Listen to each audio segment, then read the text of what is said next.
So we continue with the series on Sanatana Dharma. Namaste. Last time we spoke about the avatar, and one of the things that the Gita says so beautifully, that when a man has no desires, he is not driven by the ego, then why does he work? Why would he work? Because normally we are driven by either some personal ambition, some personal motives, selfish motives, desires. So why would such a person work? And the Gita gives a very beautiful answer. Sarva bhuta hite rataha and lok sangrahart. He is ever engaged in the good of all creatures, which is not just the good of all mankind. Sarva bhuta hite rataha. And the second is lok sangrahart, carrying the march of mankind forward and upward. So this is a very cryptic hint, but a very important hint that man's has not just an individual dimension but a collective one. In fact, the collective dimension starts even before man. There are groups of animals, elephants, wolves, dogs, lions, who tend to come in groups. As there is a growth of consciousness, even in the higher animals, there is a tendency to come together. In a purposeful action, even there is a linking of emotions, there is a sympathy, etc., which manifest in various kinds of behaviors. So there is a collective dimension, and very often when we talk about spirituality, especially because of the overstress on nirvana and moksha, we have forgotten that there is a collective dimension also. So there have been efforts to organize a whole society based on spiritual lines. So in India we have the conception of Ramarajya. And the biggest conception, the most deepest and profound conception is of Vasudev Kutumbakam. But most of the time we understand it very superficially. Superficially means that yes, we should be good to everybody and everybody should be good to us, and there's a bonhomie and tolerance and let us accept each other. This is a very superficial way of looking at it. So Vasudev Kutumbakam or Ram Raj is not just about that. It is something much deeper and profounder, as we shall see. And we must be aware of the utter seriousness and the vastness and scope of this ideal. So Vasudev Kutumbakam, for example, can never be created by purely outer means. It's just impossible. One may have everything right, the right king, everything, and that's one of the fallouts of the Ramayana story. It's interesting and strange and paradoxical that while we swear with the ideal of Ramraj is more ingrained in the common Indian psyche than Vasudev Kutumbakam, which is more like an abstract phrase. But the paradox is that in Ram Rajya, jiske bare mein, it is said, Daihik, Daivik, Bhautik Tapa, Ram Raj kahu nahi vyapa. There is no suffering, there was no suffering of any level in the kingdom of Rama. And the reason, as we have discussed this earlier, that is because the burden or the onus of responsibility is taken by the leader. So the conception there is that the leader has to be of a kind. Based on the state of consciousness of the leader, the mankind, the rest of the people get affected. So this is what we see the mother also telling us, that whenever, in a group there was a problem, she would call the captain and ask him, what was your state of consciousness? Or in a classroom, when children would be very in a state of disarray, she would ask the teacher, what was your state? Were you in a state of complete control yourself? So if you are not, then you can't expect children to be in a state of control. This challenge is coming more and more now because of the COVID. Now they are digital classrooms. So there is no way you can control, except, it's very interesting, except if you are so engaging with the students that they really, really want to listen to you. And because of your own state of consciousness, you can transmit that to others. So this is one aspect.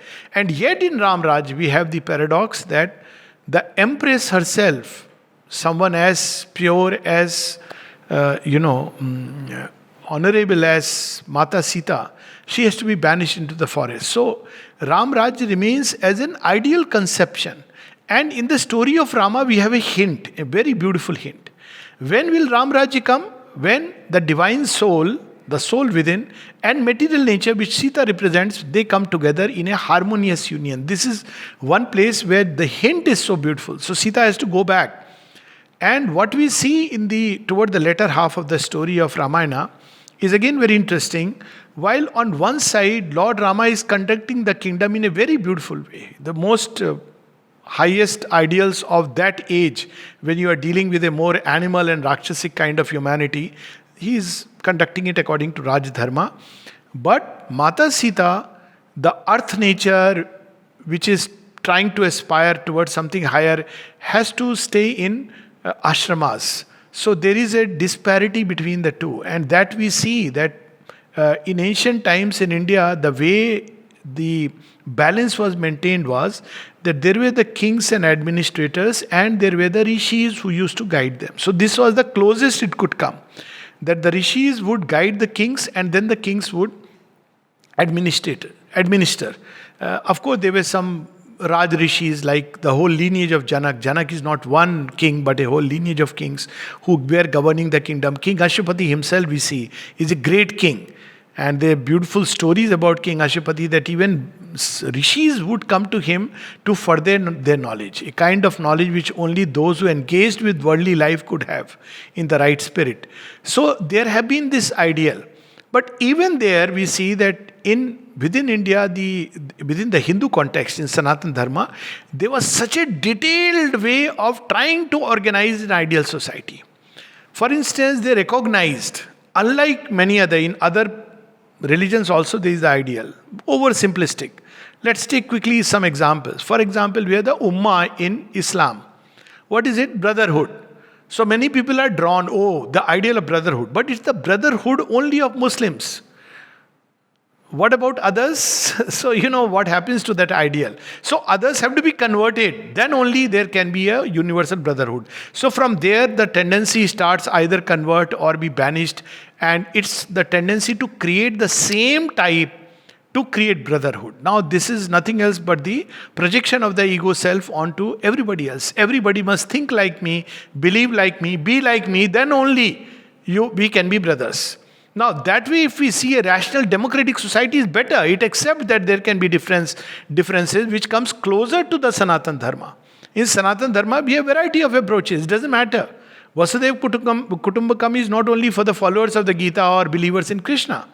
It is a much vaster ideal than the Ummah of Islam or the brotherhood of Christians. You know, it was a very strange, at one point of time, the brotherhood of the Christians. They were actually persecuting the Inquisitions. We know what used to happen.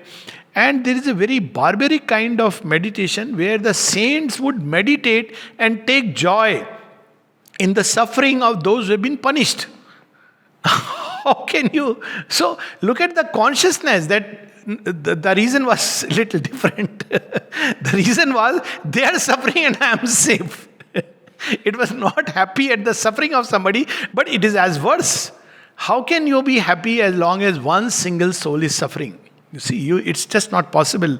So this was one of the ideal. A greater ideal was a Buddhist ideal. In Buddhist ideal, at least, though there is a line of Buddhism which went towards Nirvana, which is the Hinayana Buddhism, the Buddhism of the South, which stripped everything out of existence and focused only on the banishment of what? Question mark, because there is no soul, but of something in a state of Nirvana. But the Mahayana accepts the whole world. And it deals with the world with the state of compassion and piety. So there was another way of manifesting this ideal that those who have arrived at a certain state of consciousness, they must come back and help mankind. And they must help with the state of compassion and piety. So we see something in Buddhism, we see very similar teaching in Christ. Sri Aurobindo goes on to say almost he is certifying what has later on come out, that possibly Christ came to India. There are a lot of books written on that, and he learned various different kinds of yogas, but was deeply influenced by Buddhist yoga. If you see that time, the Kashmir Valley was a hub of all kinds of yogic practices. And Sri Aurobindo says Buddha speaking through the lips of Christ to the Western audience. So it's like he carried the message of compassion and piety. So this was one way, that there will be souls who are at one level, and they must help others with compassion. But compassion is wonderful for an individual. But is compassion powerful enough to change the nature of mankind? No. Compassion can save a few. Sri Aurobindo speaks, when he speaks about the three kinds of laws which operate, or three kinds of uplifting energies which operate in the world. He says there is the law of karma, that is one. So law of karma is also an evolving law. It's a law of evolution in ordinary life. So as is your karma, you grow, you learn, you grow, you learn, you grow. It's a very slow process. Then there is compassion. The compassion is, there is the power that leans and picks up a few. The net remains as it is. But there are some who are lifted out of the net and they change, like Bilva Mangal's story, Saint Augustine, Jagai and Madhai, Angulimal. So these are stories where the compassion has lifted a few out and they are saved. And the highest is grace. Now grace can annul karma, grace can even change this whole net. And that's where Sri Aurobindo's whole effort has been. But when we look at this, there is a division of humanity into two layers. One is those who have arrived at high state, the masters, and there are other, or adepts, or people with higher states of consciousness, and those who are in the lower state.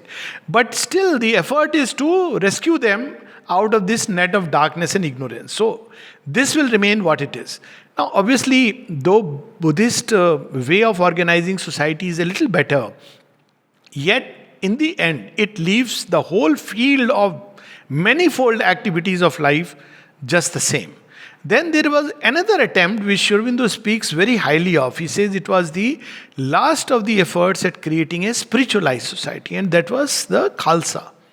Now, unfortunately, again, that has gone down with the ideal of Raj Karega Khalsa. It's become like almost, and I have often wondered that why are the Sikhs having such a good sense of bonhomie with Muslims? They were the martial people who were meant to protect the Hindus against the Islamic invaders. And then I realized that when you wrestle, my own understanding is that when you wrestle too much with a person and embrace, even as a wrestler, you tend to imbibe the qualities.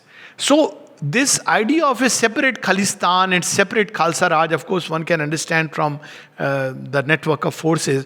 But this is not what it was meant. It was an effort at creating a spiritualized society. And we know that Guru Nanak Dev gave very simple methods. And one of them was that you do the karma always and you share with everybody whatever you get. What was that? One chuck and you share with everybody. So even now you will see it's only remnant that has remained.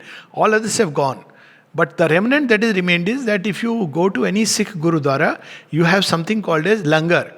So langar is something which anybody can join. Nobody asks you what caste you are, where you are coming from, what are your beliefs, and good food. It's guess you have to. Everybody sits on the floor. And you may be a big man or a small man, and you are given any amount that you want to eat, and no money is charged. It's a very nice thing. But it is only this much remains. All as other aspects have gone away. Because the real change that must come from within. First, you must be a Sikh to practice this. And Sikh means, literally, it is a distortion of the word Sishya. You are the Sishya of the Lord. You are the disciple of the great master. Now all that has gone away, but it was an attempt, whatever it be, to create a spiritualized society. Sri Aurobindo has testified to that. There were various ways and means people tried to create it by marriage within the same social fabric, etc., etc. But nowhere we see the kind of magnitude and vastness of the attempt as in Sanatana Dharma. If we go in far back times, people recognize that no, you can't build a spiritualized society on the basis of uniformity. It's just not possible. It is contrary to human nature. So they understood the hierarchy. So how they understood hierarchy? So beautifully, we have the fourfold, the four varnas. So we have the different hierarchy of people, the Shudra, the Vaishya, the Kshatriya, and the Brahmin. And each of them had a different kind of function, a different kind of duty. And by performing that, they could find their own path. So it was a very complex order. That it broke down later because time spirit had to break it and it became rigid, narrow, outwardly based is a different story. but it was based on a very profound spiritual experience and truth of the Purusha from whom all the beings, different category of beings have emerged. So it was based on that the Brahmin emerged from the head, and the Kshatriya from the chest and the bhuja, the Vaishya from the loins and the abdomen, and Shudra from the feet. But all belong to the one Lord. So in that order, the system was that there is regardless of the hierarchy, the oneness of the Lord. So in essence, we are all one. But then in manifestation, there is a difference. Why? Because in manifestation, there is a hierarchy. So the principle behind it was that the soul moves from a purely identification with the physical consciousness. So that's the Shudrahood. So Shudrahood is when I can understand most tangible physical things. And large masses of mankind are like that. They can understand only, very often people ask in Sri Aurobindo Yoga, tell us a method, tell us a method. So you say aspiration, rejection, surrender. No, but what we have to do? So you say, you have to do this, is the triple labor. But what I have to do means, how do you sit? What exactly you do? Because this is the tangible thing. This is how humanity understands. Then we see that in the vital humanity, you have these two ranges. One is a humanity which is still on around the lower ranges of the vital, and there is another humanity which is on the higher ranges of the vital, the Vaishya and the Kshatriya, and then the mentalized humanity which is the Brahmin, and then going beyond a spiritual human being who is free from these. So they realize that the soul evolves through this fourfold process from below upward. And in Hinduism, it was easy to understand it because this is the idea of rebirth. If there is no rebirth, there is nothing like a hierarchical revolution. So if we don't accept the idea of rebirth, then the idea of spiritualized society is a non-starter. So because there was the idea of rebirth, there was evolution, so all this was taken into consideration. Then again, there is the problem of gender equality. So how did the Sanatana Dharma create again there a spiritualized society? What should be the relation between a man and a woman? So there again, it was based on the principle that there is something like a masculine element in nature and something like a feminine element in nature. So what is the masculine element in nature? It is ideative, intellectual. You see, men were compared as sky, heavens, and women were considered as earth. Now you see, it's a very interesting combination. When you see, it's not about lower and higher. What is heaven? What is the sky? Sky is something more neutral, it is high above. What does the sky pour upon earth? It pours rain and it pours light. These are the two functions of the sky. Rain, water and light. This is how it comes. That's all. So light is idea forces. And rain, water is that tendency to purify, that love which should reign. It makes the earth supple. What does the earth do? It receives these two things, but it breaks out into many folded colors and senses and seasons and everything else. Everything is organized by the earth. And if you ask between the sun and the earth, who is the doer? So earth will say it is all because of the sun. And sun, see, it's because of the earth. See, that is the ideal relation. And in ancient Indian thought, if you see that very long back, that there was this understanding that women can be great organizers, administrators, they can be in any field. But again, this idea got distorted into hierarchy, especially when we turn exclusively towards the Purusa aspect, that is Vedanta. So the whole thing was man is superior. Why? Because he is heaven. It was not about superiority. The meeting of a man and woman of heaven and earth was that there is the ideative intellectual aspect which is more masculine, more strangely passive in one sense. And there is the dynamic, vital, intuitive, emotional being which is more feminine. And these two, when they meet together, they create completeness and perfection. So there was the balance between man and a woman. Then again, in ancient Sanatana Dharma, since they also recognize that man must go through different aspects of his growth. So unlike we see, unlike in, and this is important to understand because very often people say, oh, look at it, Sanatana Dharma is so complex, it's so easy. In Islam and Christianity, we are all Christians or Muslims. No, it's contrary to real things of human nature. So what happens when you give such an ideal?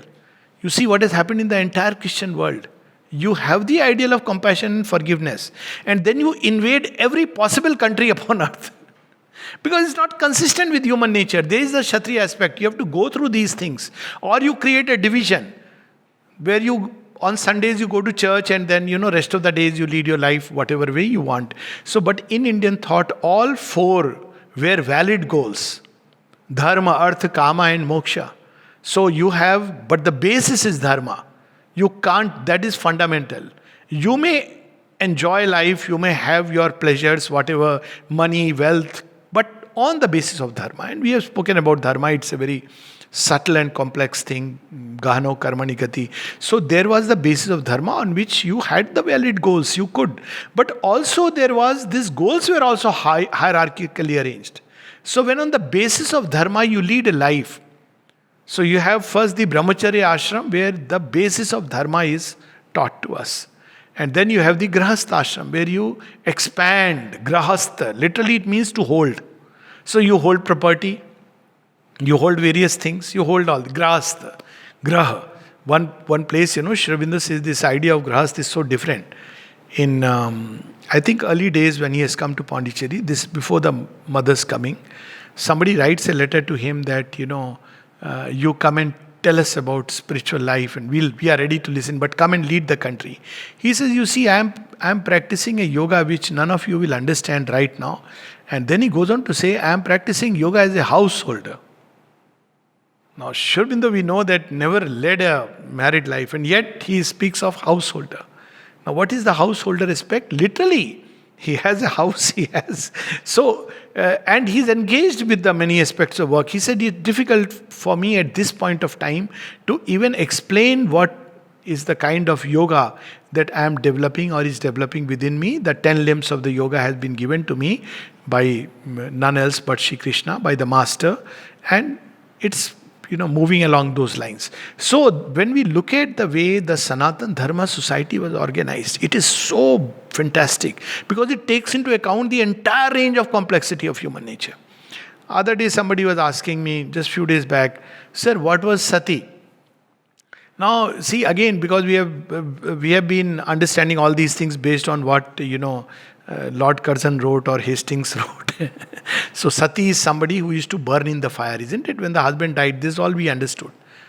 Did Anusuya, Arundhati, did they really burn in fire when their husbands died?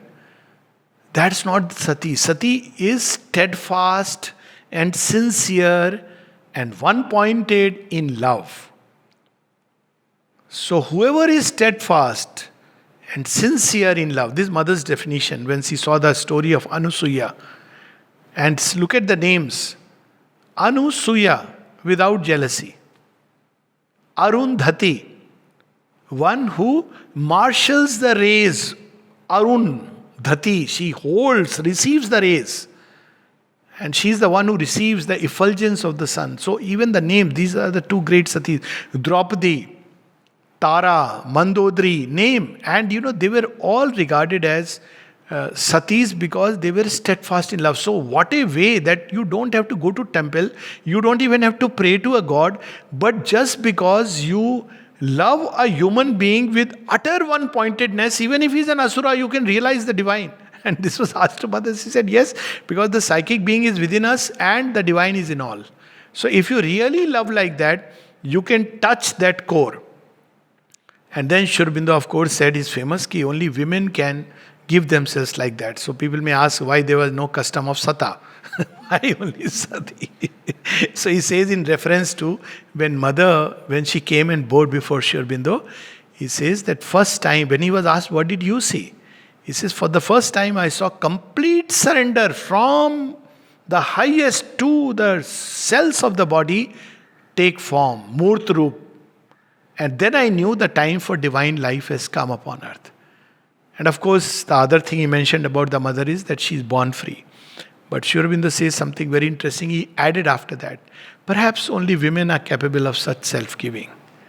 So, women were satis was a qualification and not a disqualification.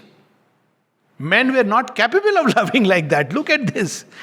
And what we have received it now, oh, it was a horrible pratha and women were pushed into fire, because we have mistaken Johar as Sati. Johar was a different custom. Johar, I've been to that place. I don't know if someone has traveled to Chittorgarh, where we have the Rani Padmavati who jumped into fire along with, all the queens, which was shown in that movie. Now, this Johar was for a different reason, because they were barbaric invaders who entered India, and they would just plunder, loot, pick up, rape. This was their way of life. So, women preferred their honor and dignity than their life. So, they jumped into the fire. Then subsequently, you see, where is Sati most prominent? In Rajasthan areas. Ask in down south, do you practice Sati? No. Why in that area? Because this was the area most prone to invasions. So this Sati Pratha, which came from Johar, got mixed up with the original sense of Sati. Sati literally means steadfast in truth. So there were so many ways. You could worship a stone and realize the divine. You could love a man and realize the divine. Just imagine.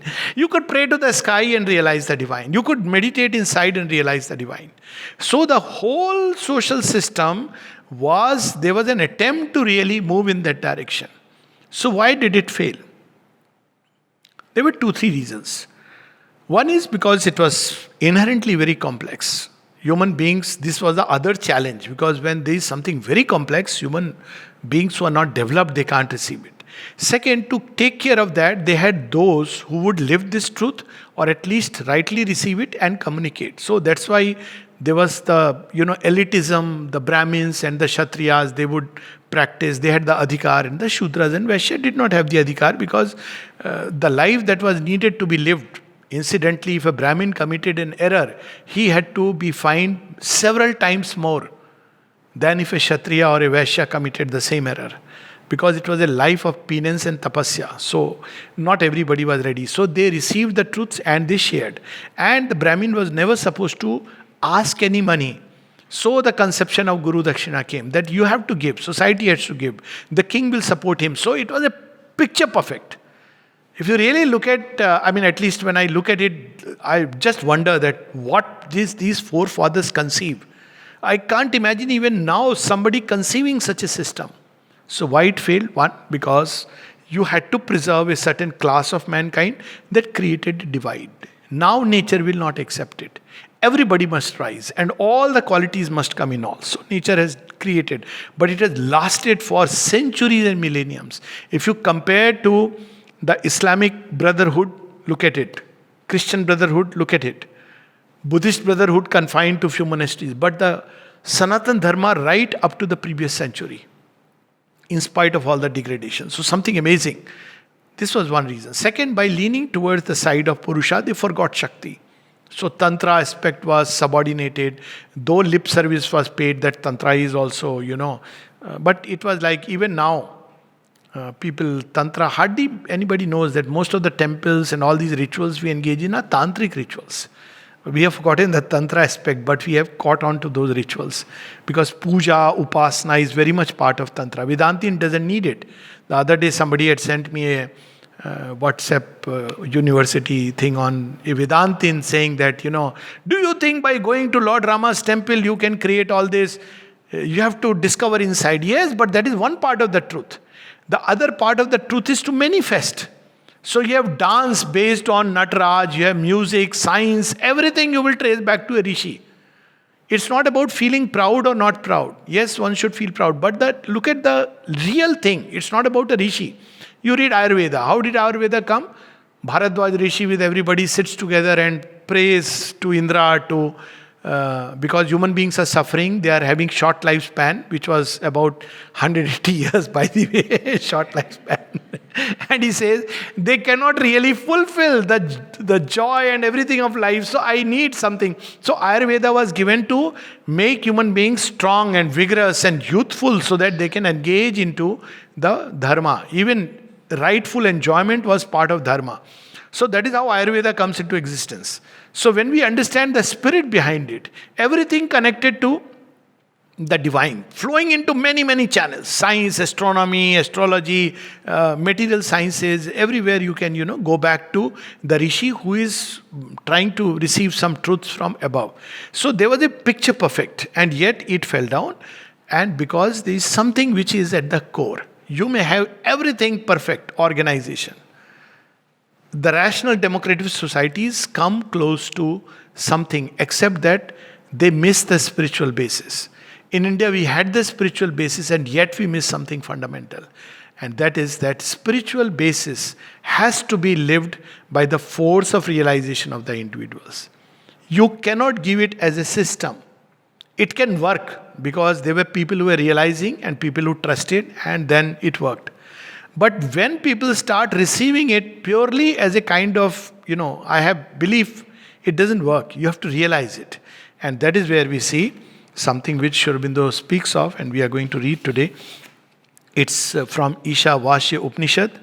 As we know, this is a dialogue between Guru and a student, and the first 6 verses of Isha Upanishad are taken up, and one of the beautiful thing. And Sri Aurobindo speaks about the Vasudev Kutumbakam. And yet he says, when he describes all this, that what this ideal is,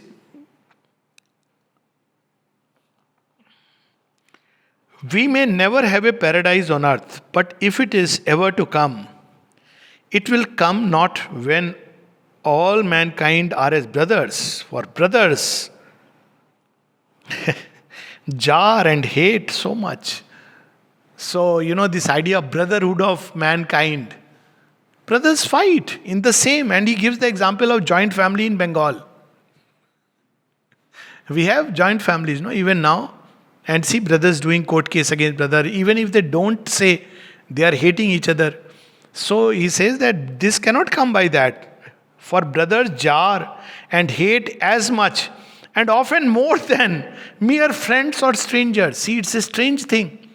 Brothers may have, disharmony, but friends and strangers, because there is no expectation. The friendship is the ideal relation actually between human beings, is the future. Because friends, mother said so beautifully, who is a friend? Sri Aurobindo said, friend is the extension of yourself. But at a lesser level, but more practical and in certain sense more wide. The mother says, your best friend is he who loves you in the best part, but does not want you to be otherwise. He's not trying to change you. He loves you in the best part and leaves the rest. It's a very beautiful passage. It's there in Collected Works of the Mother. I think it used to be in volume 9. Unfortunately, in the newer edition, it's missing. I don't know why. But you can locate it if you go on to the Google search. Best friend. But when all mankind has realized that it is oneself. When Mother was asked what is the way to realize human unity, she said by human beings discovering their origin. As simple as that. This effort has started, and see how much it was stifled. In Christian world, where does life begin? 5,000 years back. In the Islamic world, I know I was in communication with one lady, devotee, who had so beautifully turned to Mother, and Sri Aurobindo unfortunately died prematurely, just wanted to come to ashram, and few months before, I am sure her soul would come. And she was trying to organize a conference in Karachi. She said, I want people to understand we are Vedic civilization. So I said, don't they talk about it here? No way. You can't talk that our roots are Vedic. Forget about, okay, you may practice whatever you want to practice, but roots. But when humanity connects with the roots, it feels that yes, why not? We have all sprung up from that common origin. Nor can that be until mankind has realized that all existence is oneself. For if in united humanity tyrannize over bird and beast and insect, look at it 100 years back, you will see a seed about Corona also here. Look what Sri Aurobindo is saying carefully. Nor can that be the ideal world until mankind has realized that all existence is oneself. For if in united humanity tyrannize over bird and beast and insect, the atmosphere of pain, hatred and fear breathing up from the lower creation will infect and soil the purity of the upper. So clear. But he doesn't stop there. He goes further. The law of karma is inexorable, And whatever you deal out to others, even such shall be the effect on yourself, in this life or in another. Do you think that this strange thing will ever come about, that mankind in general will ever come to see in the dog and the vulture? Nay, in the snake that bites and the scorpion that stings their own self, that they will say unto death, my brother, and in destruction, my sister? Nay, that they will know these things as themselves. Sarva Bhuteshu Chatmanang. Look at it. And this Sri Aurobindo, when he's writing, why does it carry a force? Because he realized it. You know that experience of Sri Aurobindo, which he has actually embodied also in, partly in one of the poems, that a scorpion had bit him. This is in Calcutta. And when the scorpion bites him, Sri Aurobindo is looking at it and converting that pain into ananda. Mother quotes this story of Sri Ramakrishna, where cobra bites him when he is deep in meditation. What does he say? Tato na vijugupsate. It doesn't shrink. He says, what, Mother Kali? Again here. Mother Kali? And we create all kinds of divisions, distinctions. Look at the oneness. And then he says, cautions that if mankind begins to, and there are religions where it is said that, well, lower animals, they are created for man's enjoyment.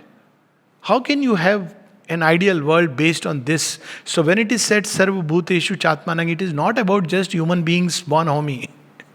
It's about the whole creation, all existences. So the student asks, it does not seem possible. And Sri Aurobindo, in the form of the Guru, answers, it does not, and yet the impossible repeatedly happens. At any rate, if you must have an ideal of the far-off event to which humanity moves, cherish this. Don't be satisfied with half-hearted things. I keep giving this example. People come to ashram, Auroville, and they say, we thought we came to an ideal world. I said, who told you that it is a ready-made world? You have to deserve it.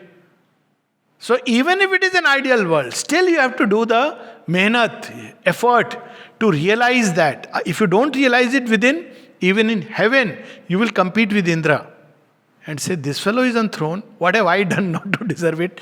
You are in heaven. Then your eyes will fall on Kamadhenu. And you will say, what? Why is she there? What if I take it in my house? That is the story of Vasishtha and Sahasrarjun. Or when you see Kalptaru, you will say, how much I can pay to get this into my personal place? So you are in heaven. Everything is provided. Ideal communist society where all are given roti kapada makan. Not only that, you are given everything else much more. But it won't work out because your nature is still asuric. Ravana had Sone ki Lanka, but we don't talk about Ravana Raj is ideal. We still speak about Ram Raj. Rama didn't have Sone ki. So this is where he says that if you have to cherish an ideal, cherish this. And then he cautions us. See, Atlantis fell down, Lanka is razed to ground, Troy, one of the reasons why Troy fell, Sri Aurobindo says, because nature does not allow this, that one civilization will develop, one group, whereas the others remain underdeveloped. So what was happening in Greece that time? Troy was a very developed civilization. King Priam, what a noble king. If you look at the way he deals with his kingdom before the war, there are warriors and it's so amazing. And he asks at the end, after hearing everybody, he calls Helen and he asks only one question. Do you still love my boy? And she says, yes. He says, then we'll have war. War for love. What a noble ideal. I mean, far ahead of its times. Even it will put our, that Mahabharata moment when Yudhishthira has put Draupadi at stake, it will put that to shame, given the greatness of the king, noble king. Priam is a very noble king. When his son, dies, Hector dies so nobly. And he is being, Achilles, the barbarian that time, who doesn't allow his funeral. He comes and literally pleads him. If you look at the Troy of that age, amazing. But look at all around. All tribals, look at the way Achilles murders. I mean, he's a killing machine. The only person who comes out as somebody glorious is Odysseus. He is really a very noble person, and few others. Even Agamemnon, because he wants to marry a girl, so he has snatched her away. Actually says, if you have snatched away my woman, I am not going to fight. This is tribals. But Odysseus and his wife Penelope come out as somebody really noble. But Troy, if you see, developed civilization in thought, in culture, many things. And yet nature brings it down to ground. Why? Because you can't develop like having one, this kind of capitalist society at another level where one group is all developed and others. Nor will bringing everything down to the least common decimal as communism would want will work.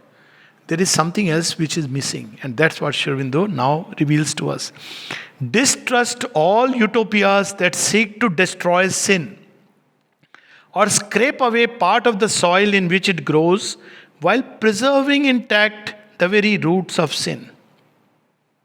There is a line in Savitri where he says about bliss. Bliss is the root of things. And he says, it grows on forbidden soil.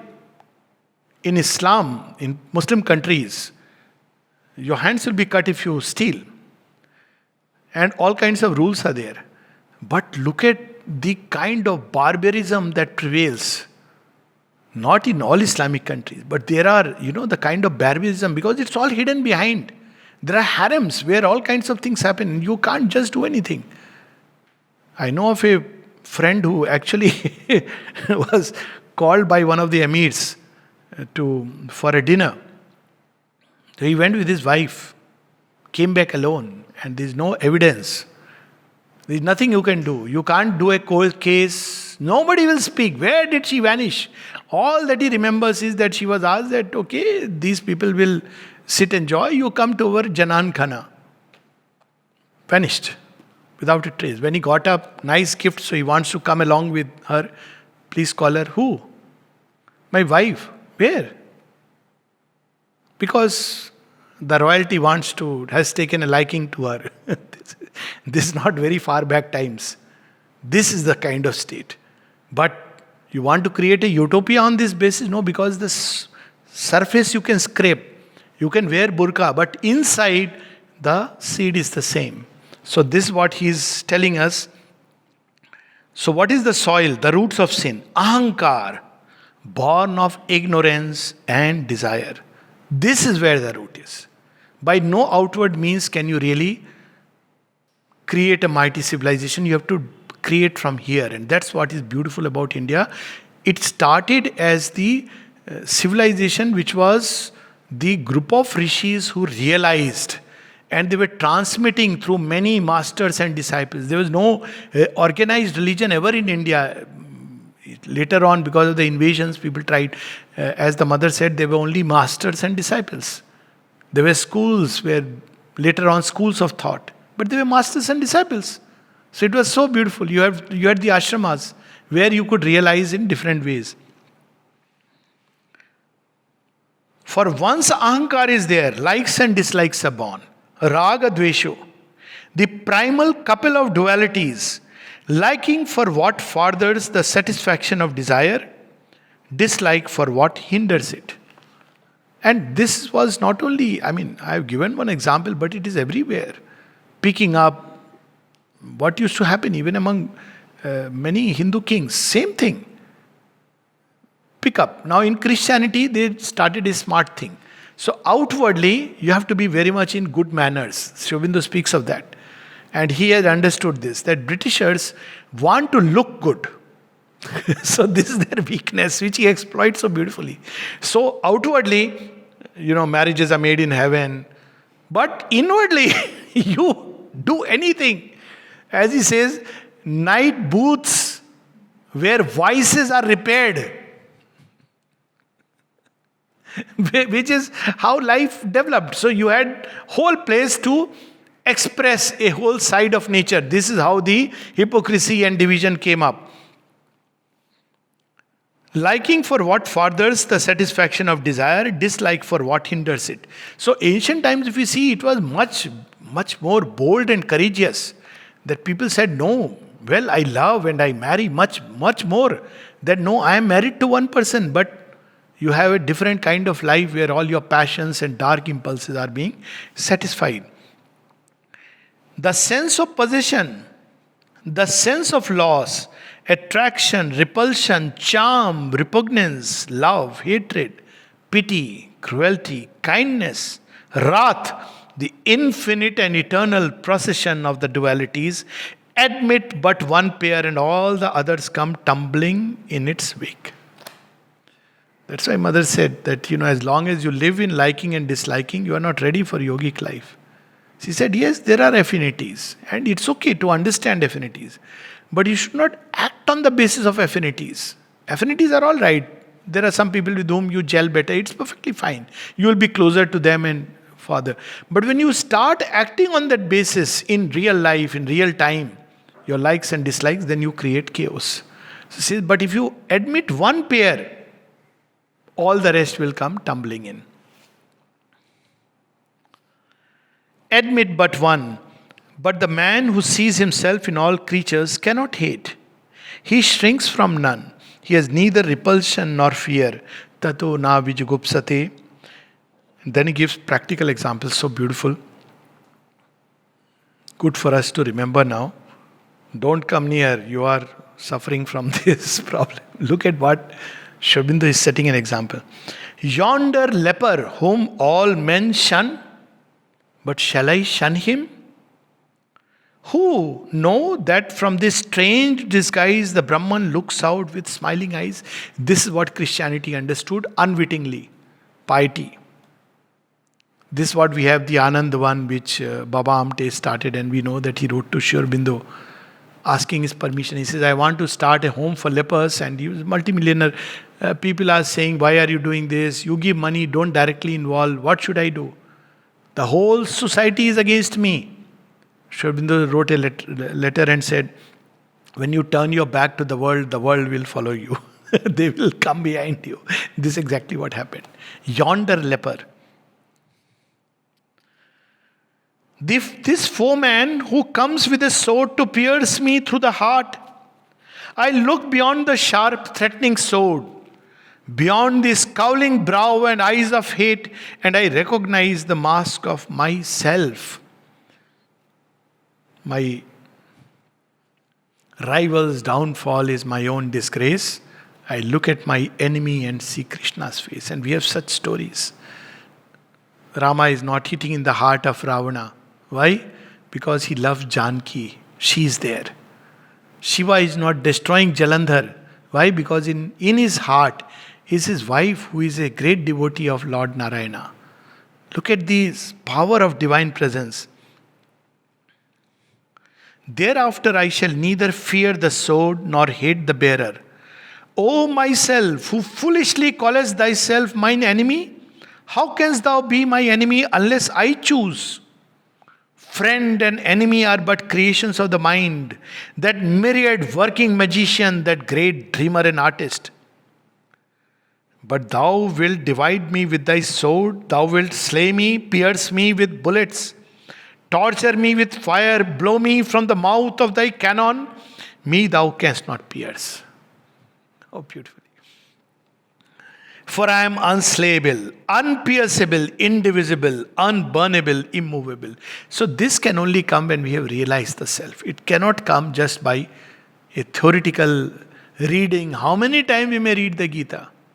But in real life, unless we practice even half a sloka of just practicing equanimity, we cannot realize it. Or even Nishkam Karma. One small thing. This is... Thou canst but tear this dress of me, this food sheath or multiplied protoplasm which I wear. I am what I was before. Now you see how complete is this. If you stop at it, he will say, yes, he's speaking of Gandhism. No, he's not speaking of Gandhism. Gandhism is falsehood. It's a hypocrisy where inwardly you sheath, you are angry. You are not seeing the one self in your enemy. You are full of likes and dislikes, but outwardly you are restraining. So what you are doing? You are releasing moral force, which is far more destructive and chaotic. It's not about non-violence of Gandhism, but non-violence born of Buddha and the great seers. But he goes further. What if you have to resist the arm? What should be your attitude? So he gives that also. I will not be angry with thee even. For who would trouble himself to be angry with a child because in its play or little childish wrath it has torn his dress? Look at the magnanimity. Sri Aurobindo, when stones were thrown and the man is on deathbed and his wife comes pleading and mother goes to Sri Aurobindo and says, Lord, he is on deathbed. And Sri Aurobindo says, what? Death for a few stones?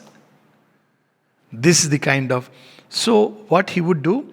Perhaps I valued the dress and would not so soon have parted with it. I will try then to save it, if I may, and even punish thee without anger, so that thou mayest not tear more dresses. Look at the completeness not.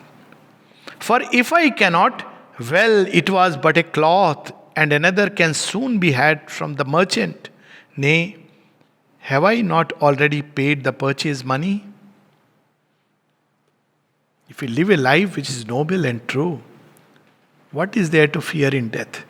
And how beautifully that maybe I'll stop you. Often I tell people when they say, this happened with me. So, anyways, I've taken in this attitude, some crime, these internet crimes nowadays, So I asked them, have you reported to the police? No, what is the use? I said, no, it's not because of you. You can afford it. But you must report because that person will feel strengthened to do it against many more individuals. It's not about you. So this tendency of seeing me, oh, it's a small amount, it's okay, I can afford it. It's not about the amount. It's about the collective awareness that in a society there are criminals. And we are far from perfect, or the police themselves may be an accomplice. It's a different story. But we must start thinking along those lines. That's not about me. It's not just about me and my little house. It's about the larger good.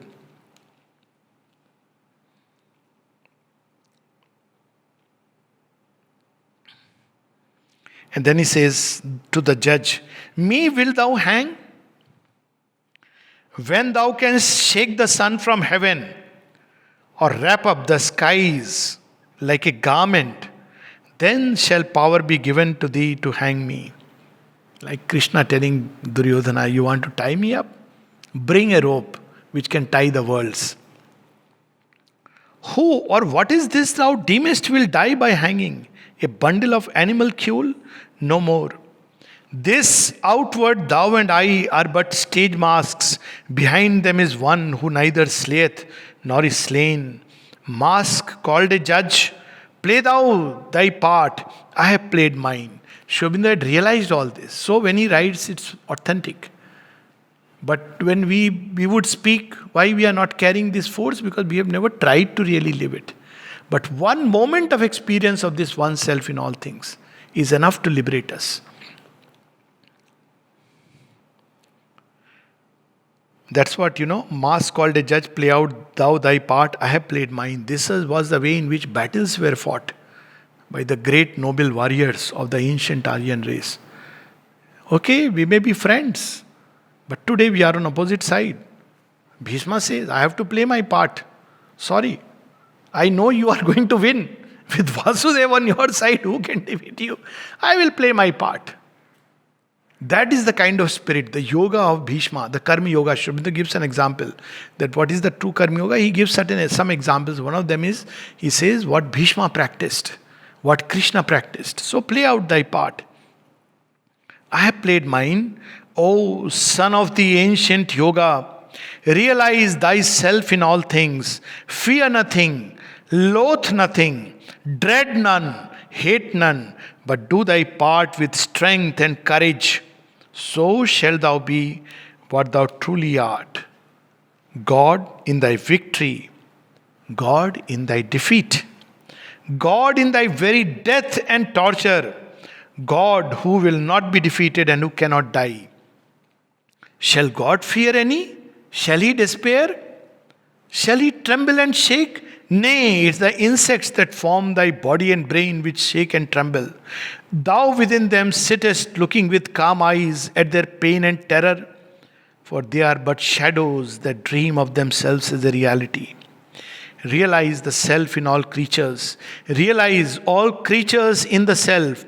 Then, in the end, terror shall flee from thee in terror. Pain shall not touch thee, lest itself be tortured by thy touch. Death shall not dare to come near to thee, lest he be slain. Yasmin sarvani bhutani आत्मे वा भूत विजानता तत्र को मोह का शोका ekatvam anupashyata. This is the height. The terror will be terrified. Death will not come near because death will be slain. See the story of Savitri. All the Yamduts run away. You see, we can't even go near Satyavan. Then death comes and says, please allow. This is fated. I can't help it. I am just doing my job. It's my job description. Please see my identity card. Savitri says, okay, you try. I am going to come with you. This is the ancient Aryan spirit. The sage Mandavya, who says, who has created this law that for pricking a butterfly with a needle I have to suffer whole night on a bed of nails? I will go and ask Yama, how can you do it to me? This is the ancient Aryan, discipline where Kala, Mahakal comes to Lord Rama, says, sir, your time is over, but it's up to you. But your Leela is over, I have just come to remind you, if you want to come, please come. And Rama smiles and says, okay. This is what is the ancient Sanatan Dharma. Its biggest thing on which it leans is that man not just carries God within himself, man can become one with God. And I think if we understand just this much, then there is all the rest follows logically, naturally, inevitably, spontaneously. Namaste.